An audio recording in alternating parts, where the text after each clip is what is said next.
Hello, everyone. So glad you're joining for this class, Introduction to the New Testament, and very excited about what we'll learn together this semester. Just want to point you to some of the objectives of this course and then set you off in the right direction and hopefully get you started in a way that is good for you and good for your learning experience in this course. I'm Dr. Ryan Jackson, and I'll be your instructor for this course. I'm very happy to be available to you. You'll find contact information for me in the syllabus, and I'm available to help you in any way that I can to facilitate your learning in this course. By the end of this course, students should be able to explain the general thrust of each book of the New Testament studied. So one of my convictions about studying the New Testament is that you ought to be able to come out of a course like this, not just with theoretical knowledge about academic philosophy, but you ought to actually have exposure to the literature of the New Testament. There are 27 books of the New Testament. So one of the things you're going to have to do during this course is actually read that first century literature, the primary source material of the New Testament itself. So by the time you come to the end, you should be able to explain the general thrust of each book. Throughout, I'll be leading you in objectives in every module on how to understand what that particular book is about. So just keep in mind that by the end of the course, you'll want to be able to explain the general thrust of each book of the New Testament. Students will also be required to demonstrate the acquisition of the fundamental principles of hermeneutics. So hermeneutics is the science, a bit of a science, bit of an art of how we interpret, how we understand, and how we interpret. So there's lots of different academic ways to approach and understand and interpret the New Testament, and we're going to be studying how we study the New Testament. So just prepare you for that. I know that many people will come to this course with some exposure to the New Testament already. Others will come to this course without really any exposure at all.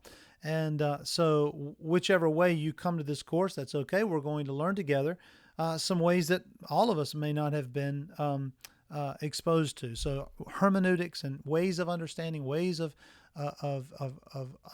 criticizing, not criticizing in the sense of speaking badly of, but we talk about literary criticism. That is a way of exploring and understanding the New Testament documents from an academic perspective. Students will understand a variety of different approaches to biblical interpretation and understand the nature of higher criticism. So when we talk about criticism, it's an academic term. Again, we're not name calling, or we're not finger pointing, or we're not making value judgments. We're just analyzing. So when we talk about higher criticism, what we mean is analyzing the text, analyzing the New Testament itself from that academic perspective, and we'll approach a various amount of ways to do that academically. I want you by the end of this course to recognize the different types of literature in the New Testament. It's not all the same kind. It's not as if one author sat down and started writing at the beginning and just wrote the entire document until it's to the end. It's 27 different books, so they're different types of literature that are incorporated in that body of material. So you'll understand, you'll recognize those different types of literature in the New Testament. And you should also be able to describe historical, geographical, and cultural backgrounds.